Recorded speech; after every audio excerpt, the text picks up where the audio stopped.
Eh, bueno chicos, buenas tardes con todos y bienvenidos a la ponencia de la de fisiología renal como parte del proyecto Hermano Mayor.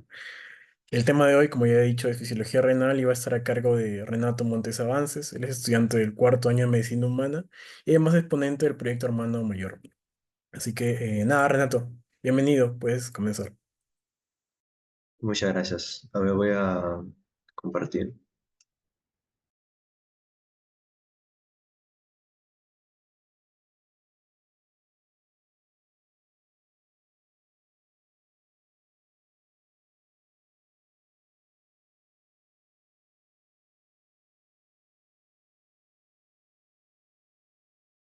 ¿Me puedes confirmar, por favor, si se ven las diapositivas? Sí, se ve perfecto. Ya, genial. Gracias. Entonces, bueno, antes que nada, buenas tardes con todos. Muchachos, hoy vamos a hacer un repaso de la fisiología renal. Como ya me han presentado, yo soy Montes Avances Renato, efectivamente alumno de cuarto año de medicina humana. Así que bueno, vamos a dar. Con respecto a esto yo siempre hago lo mismo, ¿no? Un pequeño índice para tener en cuenta lo que vamos a revisar. Lo que sí vamos a hacer es, en cuanto a generalidades, hacer un recuento rápido de la anatomía, algunas funciones, hay que ver lo que es nefrona, el mesangio, que muchas veces no se termina de entender. Y luego ya empezamos a revisar, por ejemplo, el flujo sanguíneo renal, lo que es barrera de filtración, presión de filtración neta, filtrado glomerular, cómo se lleva a cabo el equilibrio de algunos solutos como el sodio, el potasio, e indirectamente se revisan otros solutos como el cloro, vamos a ver lo especial que tiene el ion bicarbonato. Y no podemos pues terminar sin hablar del sistema renina-angiotensina-aldosterona, que lo dejamos al final, porque es técnicamente un recuento de todo lo que vamos a revisar. Así que rápido. Con respecto al riñón, rápidamente, un recuento anatómico. Órgano retroperitoneal. Eso toda la vida. Siempre se empieza así, ¿no? De ubicación, bueno, siempre lo dicen torácica 12, lumbar 3. Sí que variación dependiendo de a qué lado nos estamos refiriendo, porque la presencia de tu amigo el hígado. Y la razón también por lo que en muchas bibliografías nos dicen pesos, 150 gramos el izquierdo, 140 gramos el derecho. Sí, ok, es válido. Unidad estructural y funcional básica, la nefrona. Cada riñón posee aproximadamente de 1 a 1,2 millones de nefronas. Por ahí te dicen 2 millones, correcto, también, muy bien. Em, ¿Qué más podemos revisar para recordar? Embriología, los riñones se forman a partir del mesodermo intermedio, ¿sí? Recordamos las capas germinativas. Eh, Apronefros, mesonefros y luego a metanefros. ¿Cómo es la anatomía? Vamos a tener dos bordes, uno convexo o externo y uno interno o cóncavo. ¿Dónde vamos a hallar el hilio renal con su respectivo pedículo renal, que va a poseer su arteria renal, vena renal y pelvis renal, como se ve en la imagen? Hasta ahí todo muy bien. Con respecto a fascias, em, la externa, la fascia renal, o fascia de Gerota, ¿no? Apunta bien, Gerota, con G y con T. En contacto con la fascia anterior, o la de Tolt, y la posterior, o la de Sackett-Crandall, ok. Tiene su otra cápsula, que sería la adiposa, y su cápsula fibrosa o cápsula renal. O sea, tres fascias. La más externa, la fascia renal, su cápsula adiposa intermedia y su cápsula fibrosa o cápsula renal. Como podemos observar, el, el riñón en sí va a tener dos secciones. Acá hay un corte del tipo coronal y aquí podemos observar una sección que vendría a ser la corteza renal. La corteza renal es más vascularizada en realidad. Por eso está más como oscurita, porque recibe del 90 al 95% de toda la sangre que recibe el riñón. No de todo el gasto, que recibe el riñón. Luego también podemos observar estas pirámides o conitos. Esta sería la base y este sería el ápice. Incluso podríamos decir que es una pirámide trunca, que, bueno, aquí no hay, pero posee de 10 a 18 pirámides de Malpighi. Pirámides de Malpighi. Ese es el nombre que recibe, que están formando parte de la médula renal. Dos secciones, la corteza renal y la médula renal. La corteza y la médula, a su vez, forman la parénquima renal. Es más, aquí deberían haber unas proyecciones, que en esta imagen no se ve, pero que esas vendrían a ser los rayos medulares de Ferrin. ¿Sí? No hay que olvidar, los rayos de Ferrin se encuentran pues en la corteza y se extienden desde las bases de la pirámide hacia la cápsula renal, hacia la corteza, hacia lo más externo. Por ahí quizá también puedan preguntar qué es el seno renal. No es nada más que el sistema pielocalicial, es decir, la pelvis y los cálices. Con respecto a la nefrona, habíamos dicho que era su unidad anatomofuncional del riñón, y es así realmente. Ella es la que va a llevar a cabo la intríngulis del órgano, que sería la formación de la orina. Y como aquí observamos, va a tener dos porciones. Una que se va a encontrar en la corteza, por eso la distinción, la importancia de la distinción en la corteza, y otra que se va a encontrar en la médula. Es decir, va a tener una porción cortical y una porción medular. Esta imagen es muy, muy, muy general. Solamente la tenemos de esta manera para ir ubicándonos. em, y ya luego vamos a analizarlo por partes. Vamos a... Uy, ¿cómo se quita esto?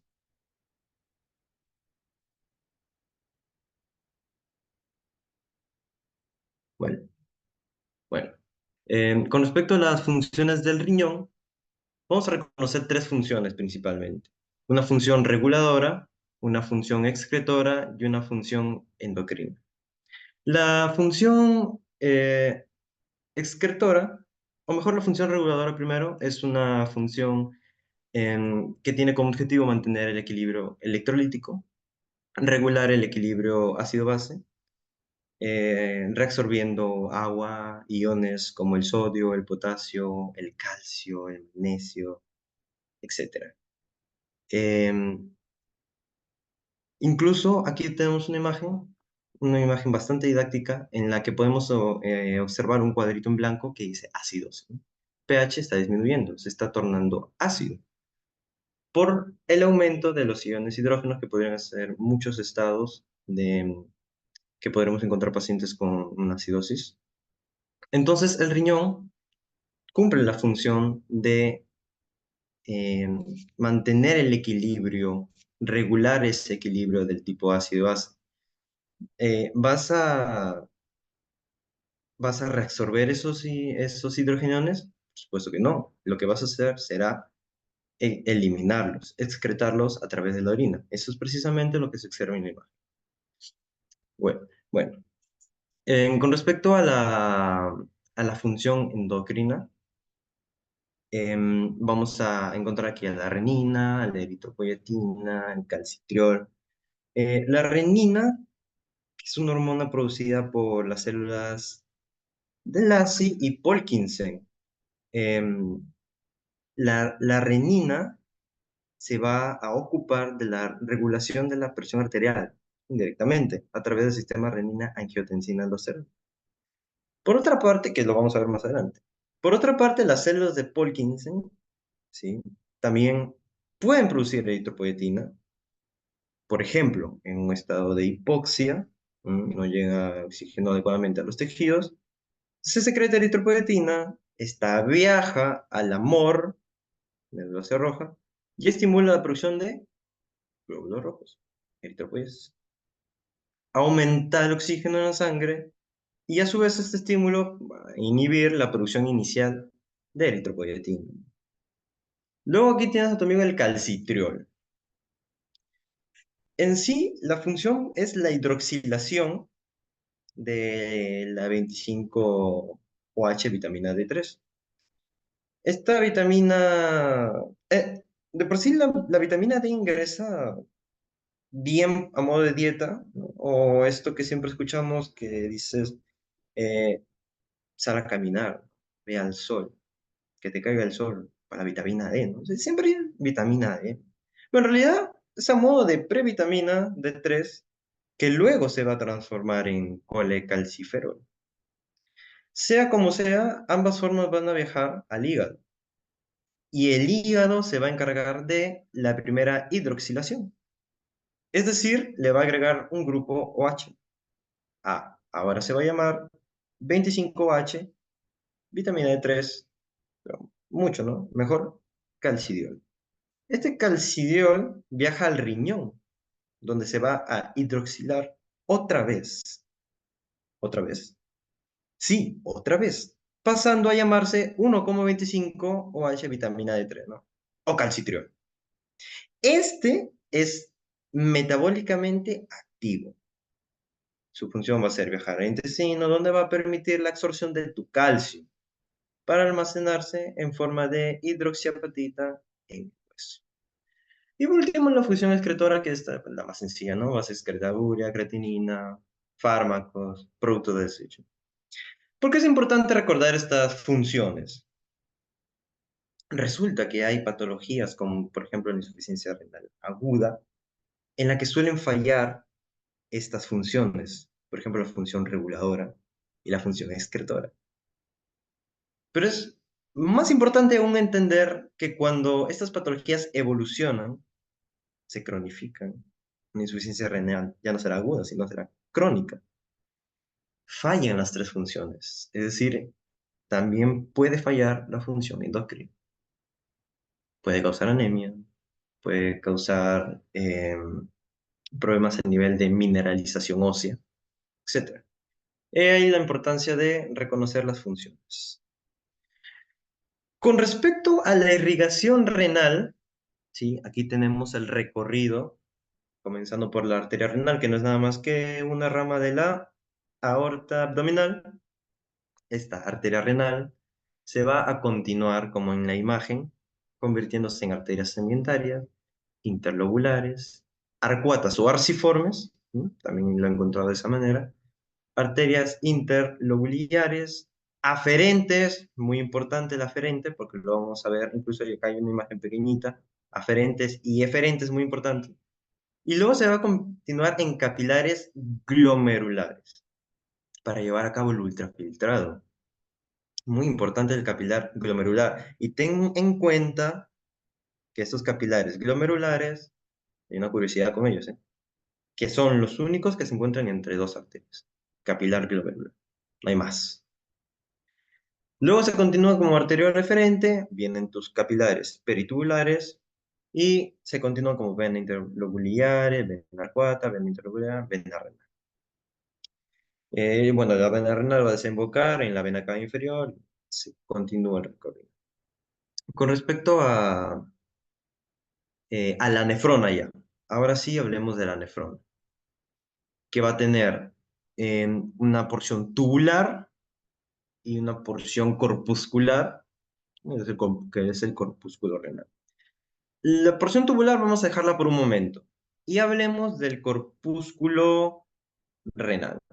Este corpúsculo renal va a tener su glomérulo y su cápsula. En este glomérulo, incluso aquí ya tenemos la imagen, cómo llega la arteriola aferente, se forman los capilares glomerulares, muchos de ellos se modifican a células mesangiales y luego se continúa como arteriola eferente. Pero estas células que pueden ser extraglomerulares, si están fuera del glomérulo, son las que forman parte del sistema yuxtaglomerular. Ahora, estos capilares precisamente se modifican. Tienes dos hojas, tu hoja parietal, que es una más externa, y una hoja visceral, que pues va a ser más interna. Y esto no es nada más que epitelio del tipo simple, modificado, o también llamado los famosos podocitos. Estos podocitos como se ve en la imagen, está señalado podocitos, se encuentran en contacto con los capilares glomerulares. Pero hay otras células musculares lisas de las arteriolas aferentes y eferentes que se modifican en células yuxtaglomerulares. Eso va a llegar a ser muy importante, muy importante. ¿Qué pasa aquí? Ya. Con respecto a la porción tubular, que de seguro es lo que más se recuerda, TCP, ¿no? Túbulo control proximal, distal, asa de Henle, eh, túbulo colector, que de por sí no forma parte de la nefrona, pero está allí también. Con estos túbulos forman la porción tubular, empezando por el túbulo contorno proximal, que es epitelio del tipo simple, cúbico, con borde en cepillo, porque él va a llevar a cabo una rica reabsorción de soluto, de glucosa. Es más, aquí se resorbe el 100% de la glucosa. No se filtra la orina, no, eso no sucede, solo ocurre en ciertas patologías. Em, Tenemos el asa de Henle con su segmento delgado, simple, que es de epitelio simple plano, con su segmento grueso, que es simple cúbico, tu túbulo contorneado distal, también cúbico, y un túbulo colector. Este túbulo contorneado distal tiene una observación muy importante, que es que sus células epiteliales chocan y sienten el choque con la arteriola aferente y eferente. Y aquí se va a producir una modificación, la cual se va a conocer como mácula densa. Esta mácula densa eh, tiene que cumplir la función de sensar, que lo vamos a ver también más adelante. Sirve de sensor. Ojo, repito, el túbulo colector no forma parte de la nefrona. Eh, Te van a preguntar quién forma el aparato yuxtaglomerular, pues sí, mácula densa, células mesangiales extraglomerulares y las yuxtaglomerulares. Posiblemente te pregunten también túbulo urinífero.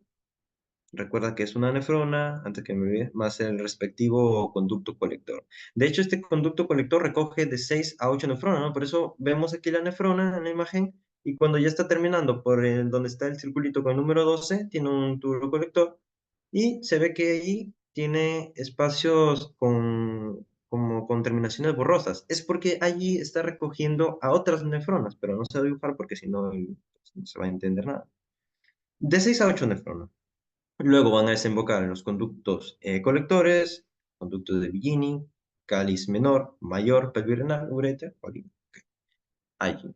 Entonces, aquí también esta imagen cumple doble función, porque aquí en esta sección he puesto tipo de nefrona, que puede ser del tipo yuxtamedular o nefrona superficial.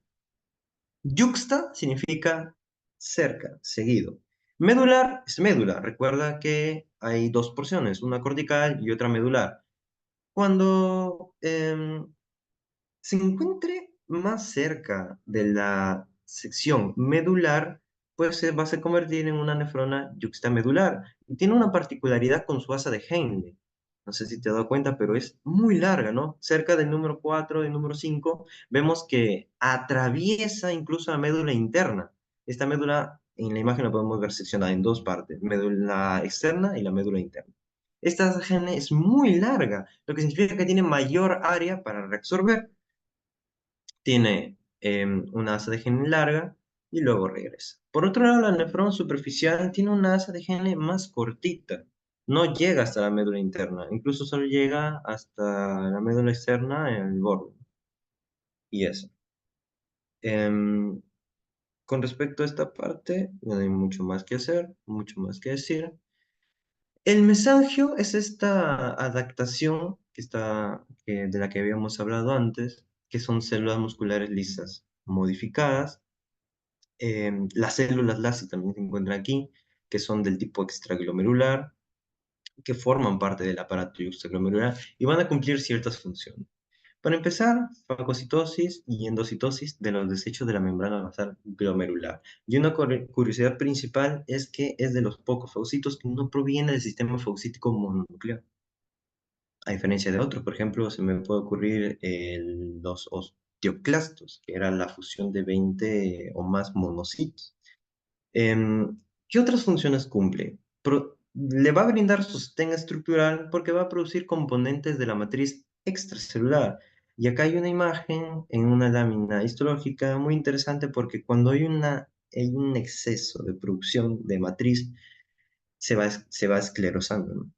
Aquí podemos observar incluso el espacio de Bowman, la cápsula, los capilares ya casi no se observan bien porque hay un exceso de producción de matriz. Esto se le conoce como glomerulosclerosis. Está, Se está desarrollando por focos y, bueno, si pudiéramos ver otros glomérulos, podríamos decir si está en focos o no, pero sí está afectando segmentos. Entonces, con todas esas características, nosotros podríamos decir que se podría tratar de una glomerulosclerosis focal y segmentaria o no. Eh, ¿Qué otras funciones tiene el mesangio? Secreción, interleucina 1, que son sustancias que van a actuar en respuesta a la lesión glomerular y también cumple la función de modulación de la distensión glomerular. Con respecto a la proliferación de las células mesangiales, aquí sí te podría indicar, por ejemplo, nefritis lúpicas por depósitos de inmunocomplejos, de nefropatías diabéticas, glomerulonefritis membranoproliferativas. Sí, todo ello lo vas a ver con mucho gusto en patología 2. Con respecto a los conceptos básicos, eh, debes recordar, ¿no? FIRESE, filtración, reabsorción, secreción y excreción. La filtración no es nada más que el plasma que se filtra desde el capilar glomerular hacia el espacio de Bowman. La reabsorción no es... A ver, disculpe, voy a cerrar esto para no tener problema. Ya. La reabsorción no es nada más que el agua y los solutos que van desde la luz tubular hacia la sangre peritubular. La secreción va a ser las sustancias como podrían ser bases orgánicas, ácidos, que van de la sangre a la luz tubular. Y la excreción no es nada más que la filtración menos la reabsorción y secretando el producto final. Em, Incluso para saber si un riñón está cumpliendo sus procesos correctamente, se suelen usar los famosos marcadores glomerulares, como podría ser la inulina, la creatinina, que son sustancias que se filtran completamente. Bueno, la creatinina en porciones despreciables, pero podríamos decir que se filtran completamente, pasan por todos los túbulos y terminan siendo excretadas. No son reabsorbidas ni secretadas por los túbulos renales. Por lo tanto, la cantidad filtrada y excretada deberían ser técnicamente iguales. Como habíamos dicho, con valores en cuanto a la creatinina despreciables, pero deberían ser en teoría iguales. Si los valores varían, puedes imaginar que nos podría indicar algún problema con respecto a la filtración glomerular. La diferencia entre estos marcadores, por ejemplo, es que la inulina es una sustancia exógena, mientras que la creatinina no. Es resultado del metabolismo de la creatina. Em, con respecto al flujo sanguíneo renal, debemos recordar que el riñón pues, es un órgano con una demanda del gasto bastante alta, recibe el 25% del gasto cardíaco. Y el gasto cardíaco normal es 5 litros por minuto. Es decir, que un flujo sanguíneo renal de 1,25 litros por minuto aproximadamente, ¿no? Este flujo es igual, como hay una fórmula, ¿no? La fórmula clásica es igual a la diferencia de presiones entre arteria y vena, y a su vez es inversamente proporcional a la resistencia arteriolar. Por ello es que el principal mecanismo para modificar el flujo sanguíneo renal es cambiar la resistencia arterial aferente y eferente, estas dos arteriolas que habíamos mencionado. Por eso es tan importante revisar primero la irrigación sanguínea, cómo está compuesto el glomérulo. cápsula de Bowman, porque por allí es como un sistema de drenaje. Le brindas el fluido que sería la sangre, el plasma, y vas a recibir un mismo líquido, pero colado, así a grosso modo decirlo, filtrado, colado. Entonces, esta presión arterial renal, que es de entre 80 a 200 milímetros de mercurio, aunque varíe el flujo sanguíneo renal, aunque varíe la cantidad de sangre que se le está entregando al riñón, siempre debe ser constante. Y esto se consigue regulando la resistencia arteriolar, es decir, alterando ya sea eh, el diámetro, vasoconstruyendo, vasodilatando las arteriolas de frente a frente, regulando así la presión que va a recibir. Aquí hay dos formas en las que se autorregula tu riñón a través de la hipótesis miógena, en la que nos indica que ante un aumento de la presión arterial, las paredes del vaso reaccionan. Claro, se estiran. Es como una manguera, ¿no? Si yo le abro a mi cañito, va a salir más líquido con mayor fuerza y la pared de mi vaso, que es ligeramente elástico porque es músculo liso y una propiedad del músculo es la elasticidad, se va a estirar, ¿no? Pero se estiran, pero mediante este reflejo miógeno se contraen para aumentar la resistencia. Esto se complementa con la retroalimentación túbulo-glomerular, en la que si aumenta, como acá hay un cuadrito aumenta la presión arterial, aumenta el flujo sanguíneo renal, aumenta el gasto cardíaco, la resistencia vascular perfecta, aumenta la tasa de filtración glomerular, porque estoy entregando más sangre. Si le entrego más sangre, pues va a filtrar más. Van a aumentar los solutos, porque los solutos pasan libremente. Sodio, pasa la glucosa. Esto lo va a detectar la mácula. Habíamos dicho que era una modificación, que iba a censar. Oye, está pasando demasiado. ¿Qué hacemos? Secreción de sustancias vasoactivas, ¿no? Entonces se contrae la arteria aferente. Si se contrae, hay una contracción, se hace más pequeño, va a llegar menos flujo sanguíneo, una retroalimentación. Con respecto a este filtrado glomerular, debemos primero revisar cómo es su estructura, por qué deja pasar algunas sustancias, porque es el primer paso para la formación de orina y hay un ultrafiltrado. Es un ultrafiltrado, realmente es que es un sistema tan perfecto, tan bien planificado. Se nos habla de digamos, tres capas que hay que atravesar: el endotelio, la membrana basal y la hoja visceral de la cápsula de Bowman o podocitos. El endotelio es una estructura fenestrada, es decir, tiene huequitos, es como un quesito, un queso. A través de sus poros entran solutos, entran proteínas, pero no permite el paso de las células sanguíneas. Eso sí que no las permite. Por otro lado, la membrana basal glomerular con proteoglicanos como el heparansulfato, el colágeno, que está de moda el colágeno, todo aquí hay colágeno. El colágeno tipo, ¿qué tipo? Tipo 4, glucoproteínas, es una barrera física, pero además es un filtro iónico selectivo. Va a impedir el paso de proteínas, por ejemplo, menores de 70 kilodaltos.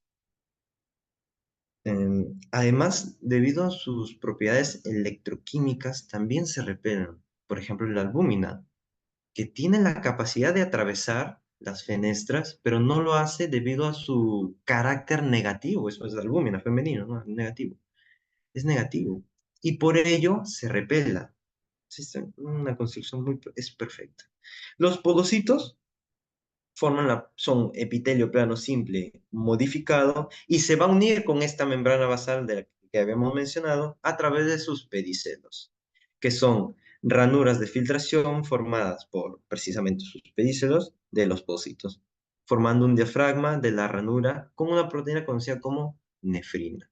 Entonces aquí tenemos la tasa de filtración glomerular con su fórmula, que es el coeficiente, su coeficiente y por la presión de filtración neta, que sería 10, que ya lo vamos a ver a continuación, vamos a entender por qué suceden estas cosas.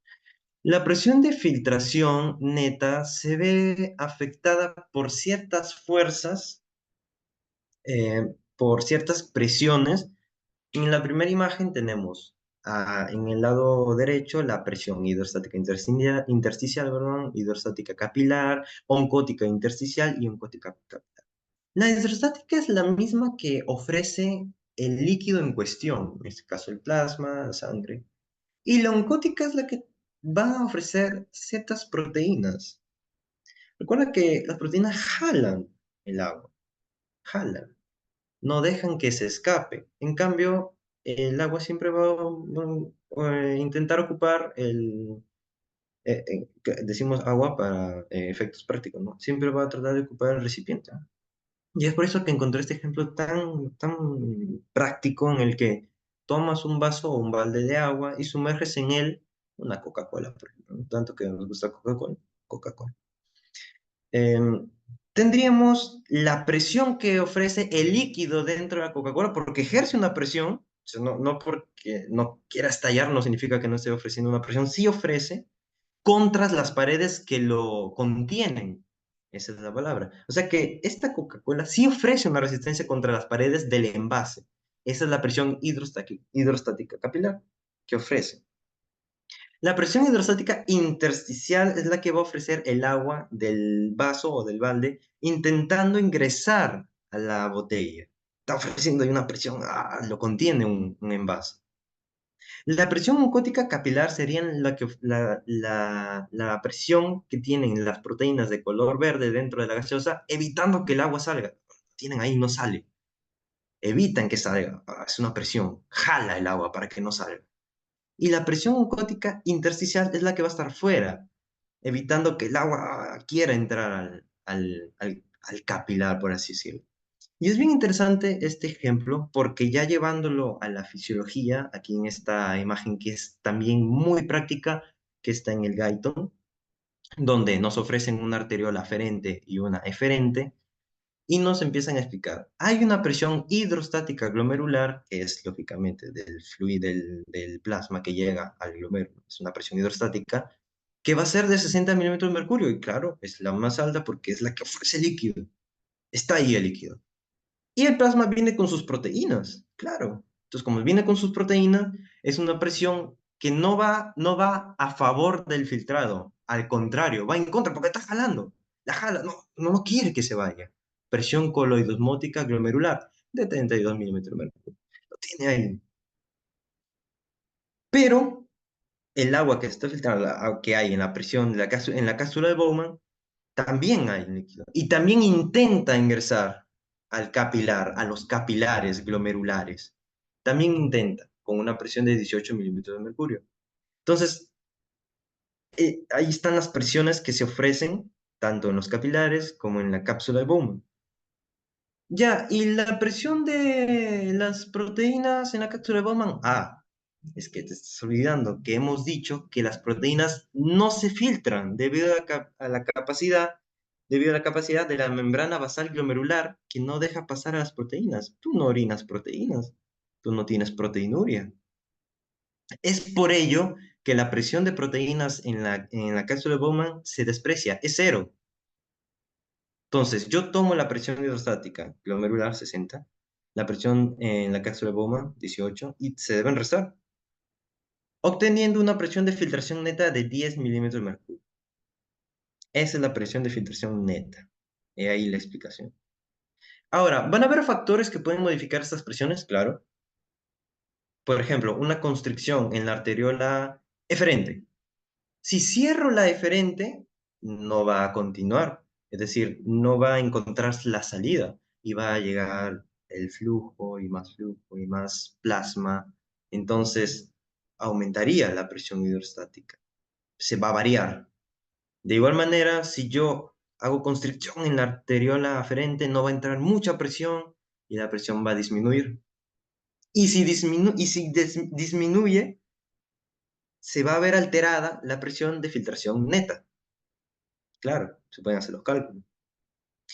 ¿En qué otra situación yo podría ver alterado o ver variaciones de las presiones? Por ejemplo, en el síndrome nefrótico, cuando de alguna otra forma sí se filtran proteínas.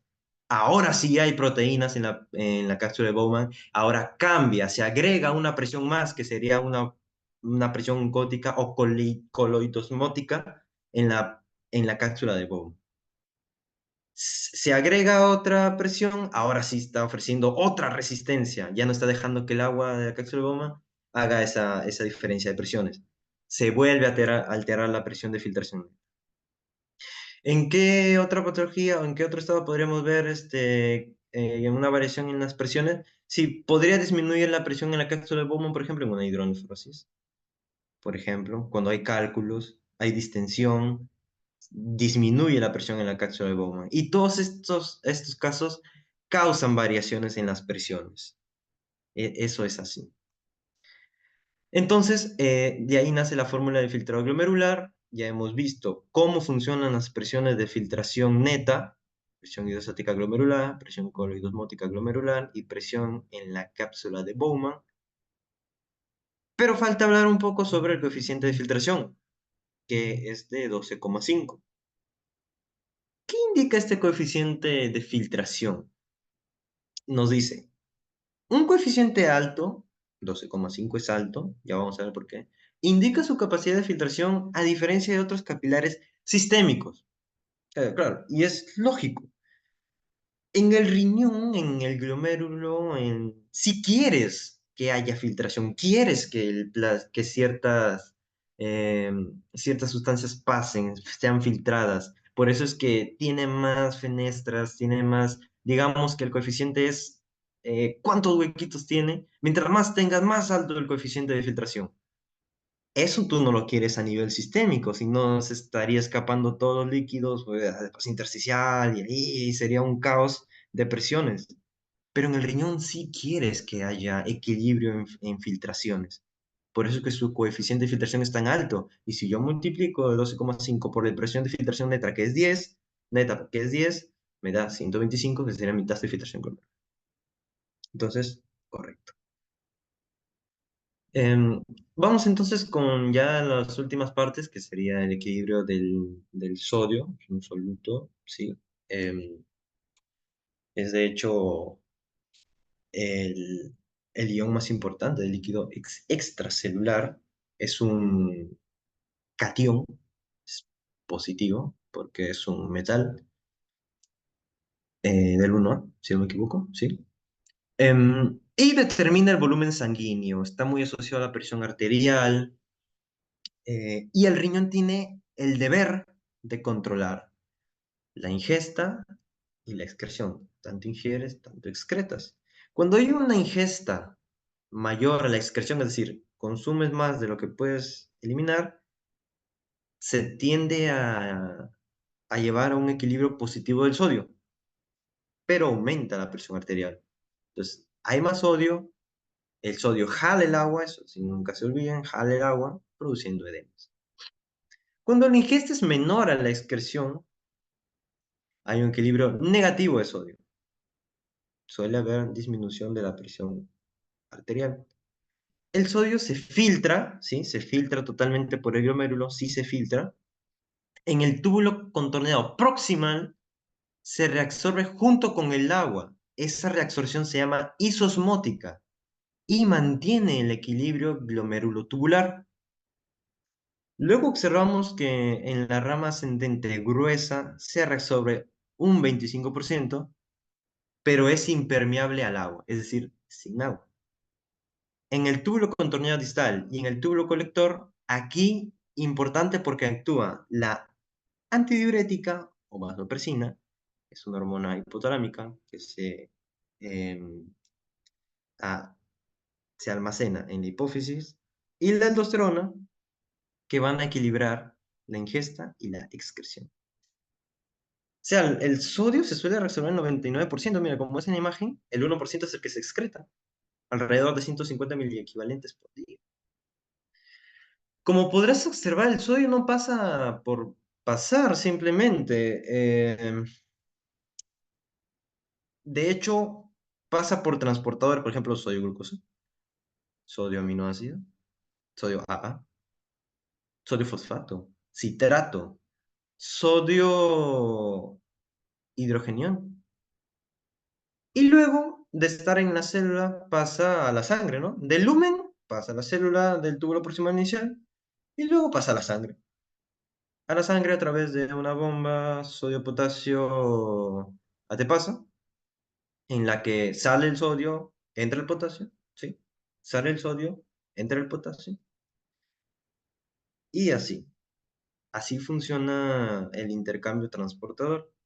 Recuerda que la principal función del tubo contorno proximal es precisamente la reabsorción isosmótica de agua. Cuando, de hecho, el 100% de la glucosa y de los aminoácidos filtrados ingresan gracias al sodio en el tubo contorneo proximal. Además, por ahí los fosfatos, citratos, y como habíamos mencionado también, incluso hay un transportador sodio con hidrogeniones. Pero ya en la segunda mitad, porque hay una primera mitad del túbulo contorneado proximal y hay una segunda mitad, se va a reabsorber principalmente cloruro de sodio, tu sal, tu alita, sal gema. Que por supuesto, pues luego va a salir el sodio hacia la sangre por esta bomba que te estaba mencionando, la bomba sodio-potasio, a te pasa. Y el cloruro sale por, el cloro ya sale por difusión. Pero sí me gustaría recalcar, porque aquí, mira, el bicarbonato. Pero acá, ¿dónde está entrando el bicarbonato? Yo no veo que está entrando. Lo que pasa es que el bicarbonato tiene un transporte especial. Mira, el ion bicarbonato HCO menos, porque está liberando un hidrógeno, es decir, está así en cuanto a fórmula, pero esto ya se liberó, por eso está acá, menos. Tiene un transporte especial. El bicarbonato es filtrado, ¿ah? Por el glomérulo está filtrado libremente hacia el espacio de Bowman y luego se va a unir con un hidrogenión, porque puede hacerlo, porque liberó uno y por lo tanto también puede unirse. Ahora, H y H te sale H2, ¿sí? Esto es química de secundaria, para recordarlo. ¿Es todo aburrido, no? Te pones a resolver retos. Y luego se unen. Se une con un hidrogenión que ha sido liberado por esta bomba. Mira esta bomba. Tú sabes de bombas, ¿no? Justo ayer me metí. Mira, bomba, sodio, hidrogenión. El sodio entró, el hidrogenión salió. Y justo este bicarbonato es bien chapulín. Este de acá es terrible. Mira, lo coge. Y se forma el ácido carbónico. El cual, por medio de su amiga, la anhidrasa carbónica, se va a convertir en CO2, anhidro carbónico, o ácido carbónico, dependiendo, y agua, los cuales ellos sí pueden atravesar la membrana de difusión, ya la pueden atravesar, entonces la atraviesa, pero ahí está. Dentro vuelve a convertirse en ácido carbónico, ese no se decide, ¿eh? Él no sabe si quiere ser anhidro carbónico, no se decide, está confundido. Se vuelve a convertir por acción de la anhidrasa carbónica y luego se va a ionizar liberando otra vez el hidrógeno. Otra vez viene el hidrógeno aquí y él se va. Y se repite el ciclo. ¿Ok? Otra vez, bicatrica. Repite el ciclo. Y así es como funciona el transporte del bicarbonato. Es distinto, ¿eh? Es bien amplio en realidad.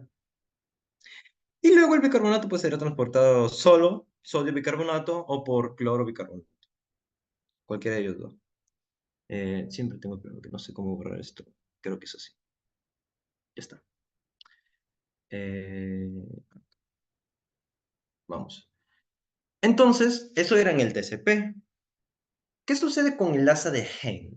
El asa de Henle también tiene su asa descendente delgada.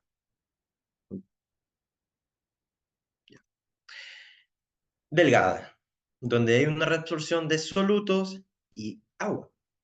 El asa ascendente delgada reabsorbe solutos y el asa ascendente gruesa reabsorbe también solutos y es impermeable al agua. Solamente se reabsorbe cloruro de sodio sin agüita. Su principal función, multiplicación por contracorriente. Va a depositar el cloruro de sodio en el líquido intersticial, formando el gradiente córtico papilar. La rama ascendente gruesa es impermeable al agua, por lo tanto el cloruro de sodio es reabsorbido, pero sin agua, en el segmento diluyente. Segmento diluyente. Mira, el sodio ingresa, acá está, voy a anotar nuevamente, el sodio ingresa por el transportador NCC-K2 o transportador sodio 2-cloropotasio. El sodio va a la sangre, aquí está, se va a la sangre, el sodio se va a la sangre, por la bomba sodio-potasio. Sodio-potasio. Luego el cloro y el potasio se difunden por sus propios canales.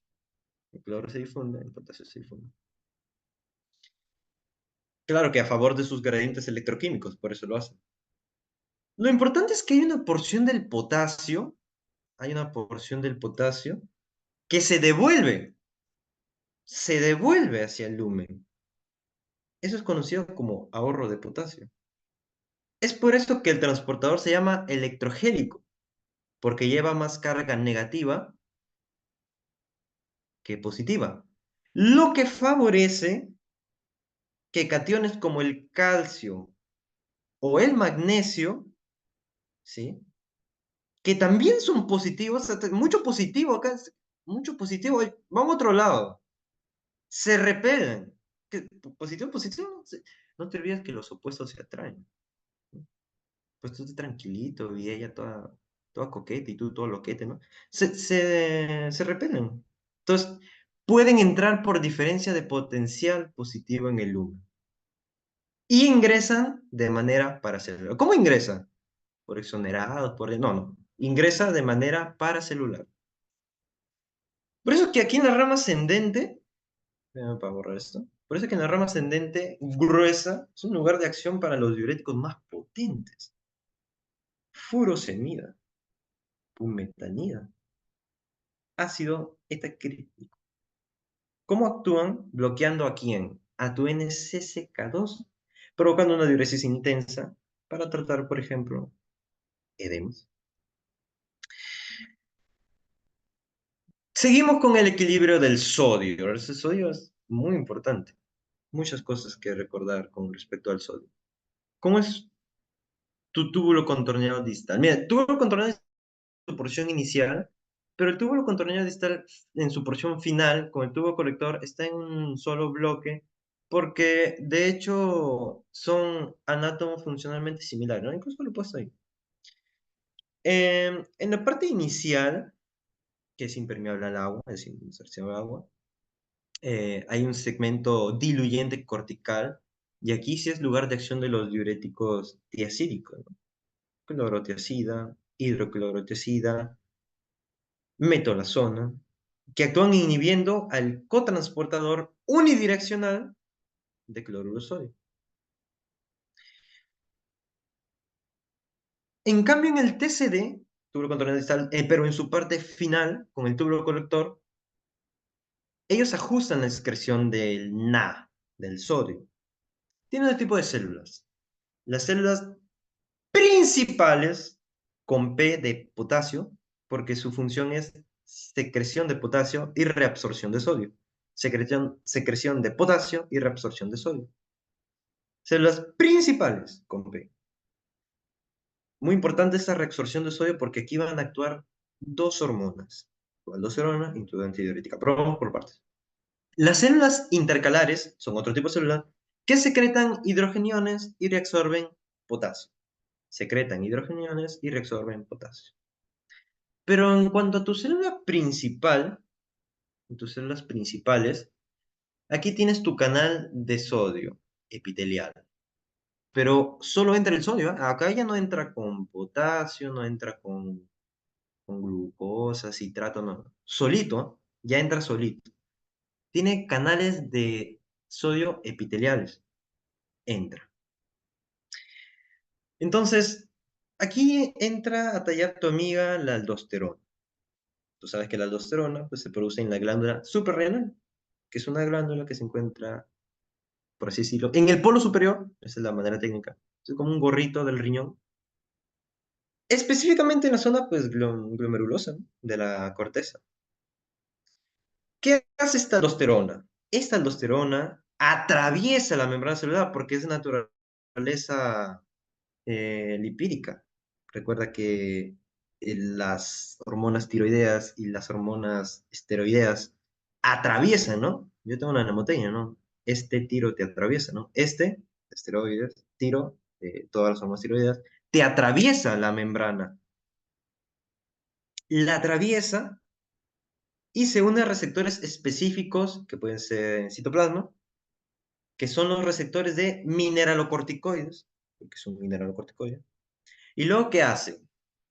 Te hace un proceso llamado translocación.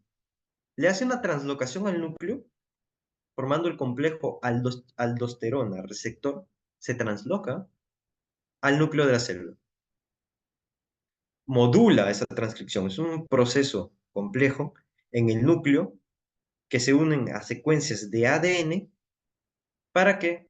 Para llevar a cabo este proceso que es promotor de genes para hacer la transcripción para formar proteínas.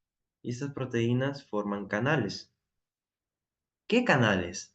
¡Qué sorpresa! Canales de sodio. Ah, de esta manera es que permite mayor ingreso de sodio. Claro, la aldosterona aumenta la expresión de canales NAC o canales de sodio epitelial y además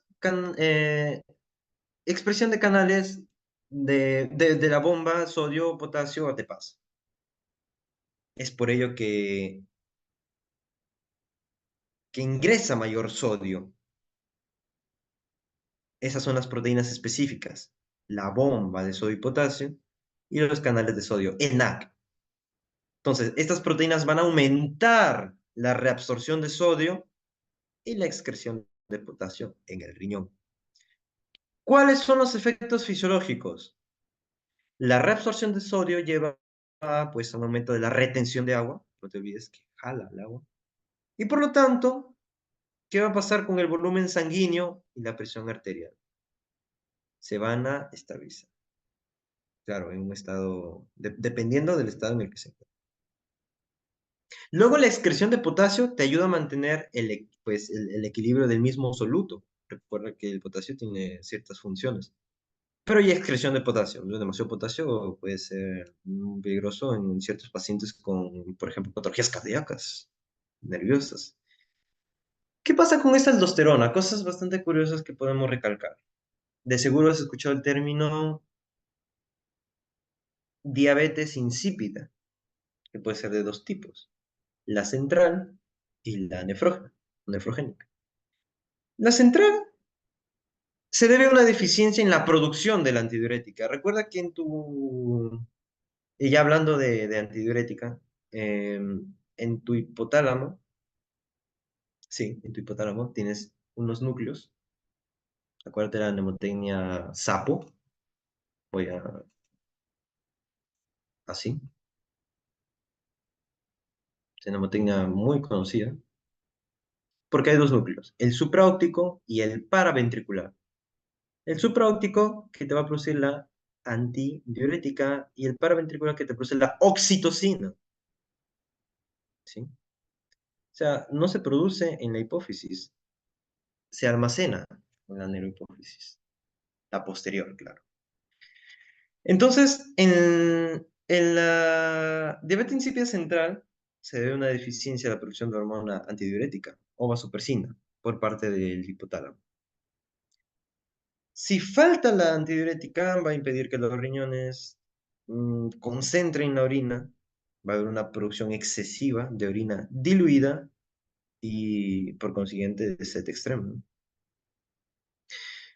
¿Por qué a veces hay daños en la glándula pituitaria, que es donde se almacena, ¿no? En la posterior, daños por cirugía, tumores, efecto en masa, traumatismos, incluso enfermedades autoinmunes? Con respecto a la diabetes insípida nefrógena, ocurre cuando los riñones no responden adecuadamente a la antidiurética. Vamos a ver si hay... Ya.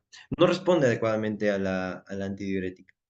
A pesar que la hormona está presente, que puede estar en niveles normales o elevados debido a que no responde a su acción, no se utilizan adecuadamente. Esta antidiurética tiene unos receptores del tipo V1, si es en el músculo liso, o V2, si es a nivel de túbulo colector o de túbulo contorno distal.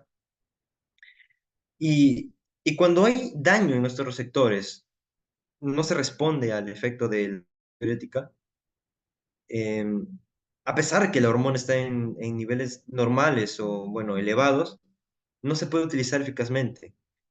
La antidiurética lo que hace es también producir, vale la redundancia, producir canales conocidos como acuaporinas para que ingrese el agua. Se activa de esa manera. Así funciona. Entonces, no ingresa, que puede ser por alguna mutación genética, efectos secundarios de algunos medicamentos. Entonces no ingresa el agua por las acuaporinas. No hay acuaporinas, no pueden ingresar si no hay acuaporinas. No se cumple su función. También hay otras patologías como el síndrome de secreción inadecuada de hormonas tiroides, que es todo lo contrario, ¿no? Es el otro extremo. El SIAT es una... Uy, perdón, muchachos.